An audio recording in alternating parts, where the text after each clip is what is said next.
Hello, grade 12s, welcome back. Just before the ad break, we were looking at globalization and the restrictive practices that happen in that space. And now we're going to move on to economic integration. So some of the trade protocols that focus on economic integration are. So now we're looking at economic integration, and then we're going to start by looking at the free trade areas, also known as the FTAs. So member countries agree to the removal of all tariffs. Each member country is still permitted to maintain its own level of trade protection against non-member countries. Okay, so here you have a group of countries that come together and they agree that they're going to remove all the tariffs when it comes to trade. But each country may still maintain its own level of trade protection against non-member countries. So if a country does not fall into that particular area or that particular agreement, they will then be still subjected to the tariffs in that particular area. So it's only members that would benefit from such an arrangement because being a member of this particular structure gives you the advantage of actually being part of this, and in return you don't have to pay any tariffs when it comes to trade. Okay, so let's move on to our next point. Okay, let's move our screen up. There we are. Okay, my screen is not behaving. Okay, there we are. All right, so we said the members will then agree to the removal of tariffs, but people that are non-members will still be subjected to this.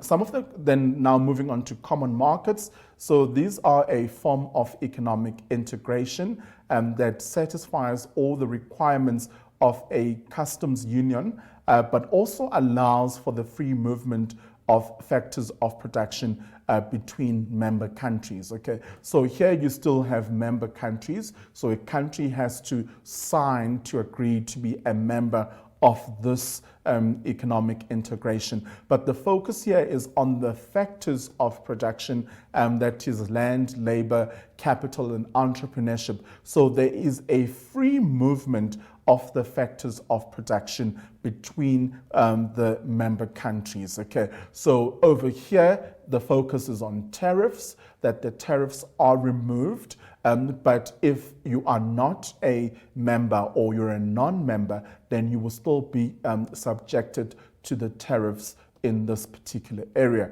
But here the focus is on the free movement of the factors of production. So it's always good to know what the focus area is. In the first bit, the focus was on tariffs, and now the focus is on the factors of production. So there's a free movement of factors of production between member countries. And then now moving on to the economic unions, meet all the requirements of a common market, but go further, which results in member countries establishing a single authority responsible for joint economic policy making. So a single monetary system, one central bank. So I'm just going to underline the important information. So there's a single monetary system. There's also one central bank, a unified fiscal system, and a common foreign economic policy.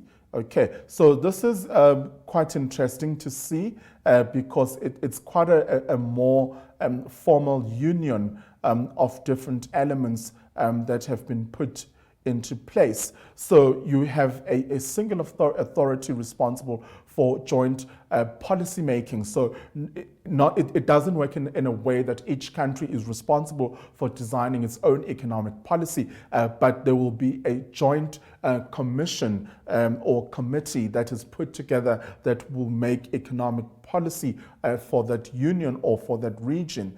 In terms of monetary policy, central bank, and also the fiscal systems and the foreign economic policy that would be used by the union. So that is also quite interesting to see that, there are countries that have followed that pattern, where they are now using a joint authority in terms of making economic policy and working through one central bank.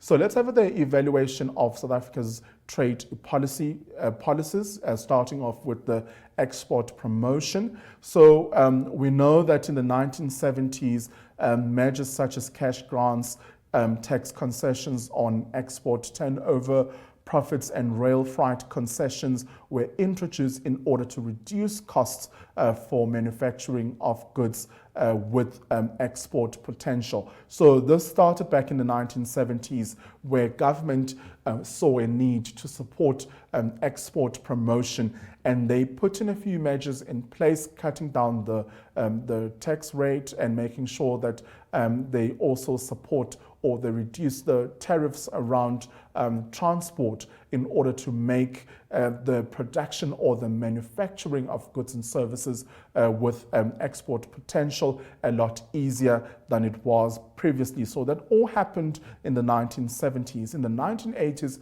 some quotas were removed and replaced with tariffs.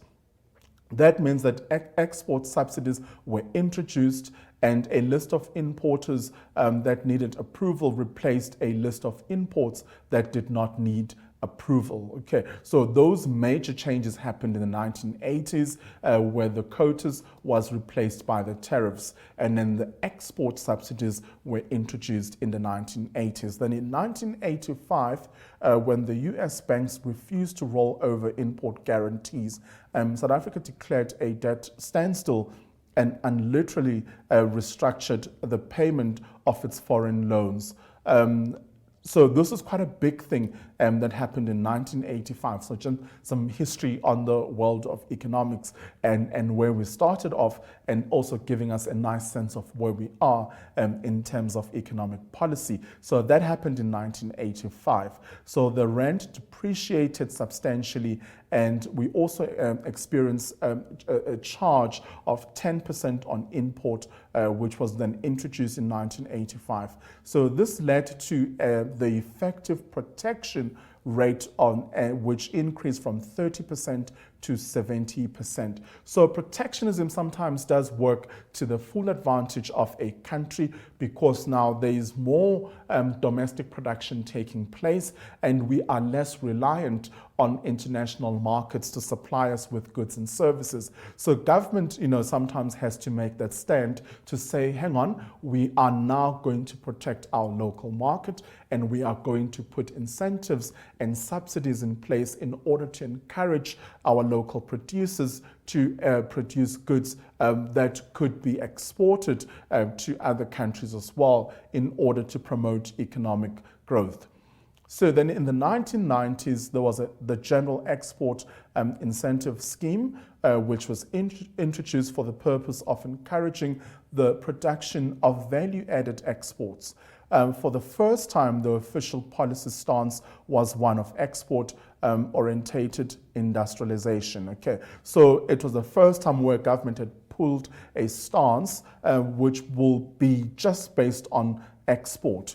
So it was more export orientated, and it was a good move, in my opinion, back in the days, that government had actually put together a scheme that was there to encourage the production of value-added exports, because then, as a result of this incentive, there was an increase in the production of value-added exports. So government sometimes has to, just take a stand and say that we are going to support a particular policy, or we are going to help local manufacturers in order to compete with international markets, because we don't want to completely be reliant on the international market, but we also want to be, in a position where our local suppliers are able to provide substitutes to products that we usually import to or from other countries to our own country. So that was a good move that happened back in the days. Okay, so moving on to our summary. So today we've covered quite a bit in terms of what protection and free trade is.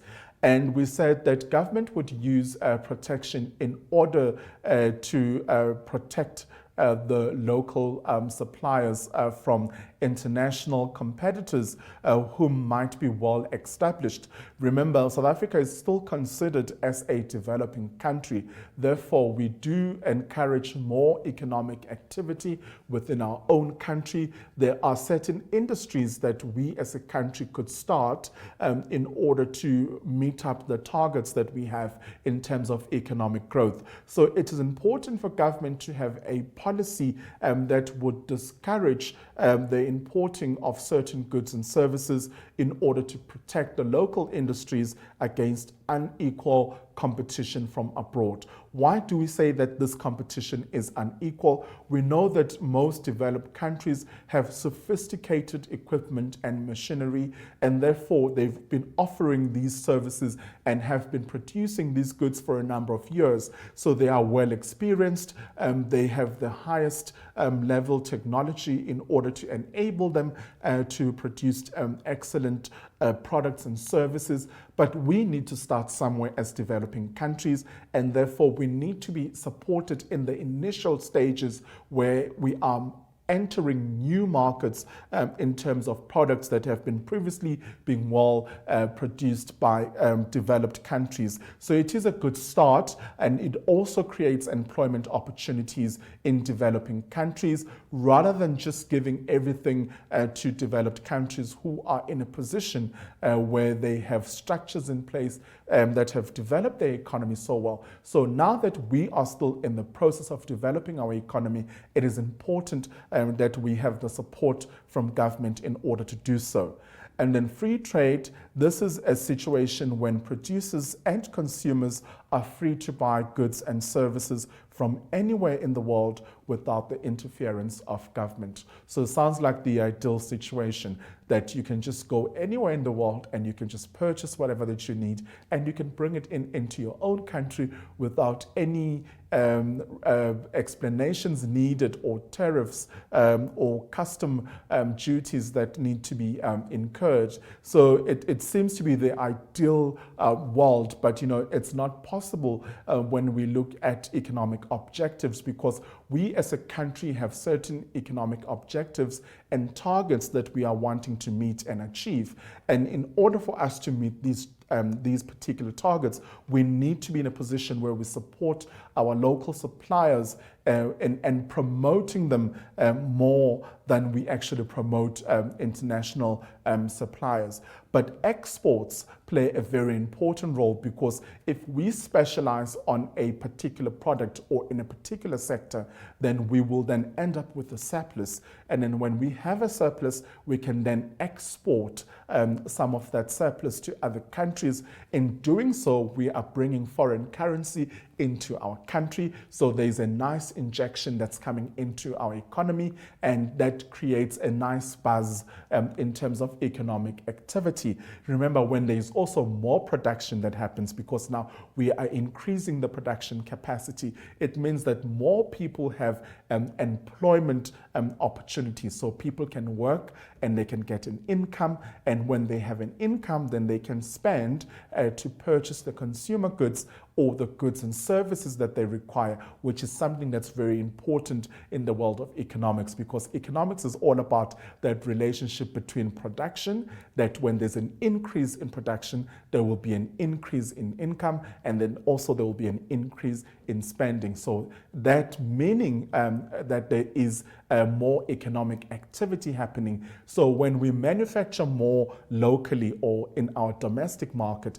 it means that our GDP also stands a good chance in growing or in increasing. And when our GDP goes up, we know that then our economy grows, because we use it in order to measure economic growth. So in order for us to monitor our economy, we need to follow the approach where we have more markets that are export-led, that we encourage local suppliers to produce more. But how do we encourage them? We need to give them incentives and subsidies in order to lower the costs of productions that are involved, in order to make it easier for them to produce in the volumes that are required in order for the export to happen, because we can't just make things and export them to other countries. We also need some of those items for our local citizens. So we need to ensure that there is enough for the locals, and also there is also enough products to be exported to other countries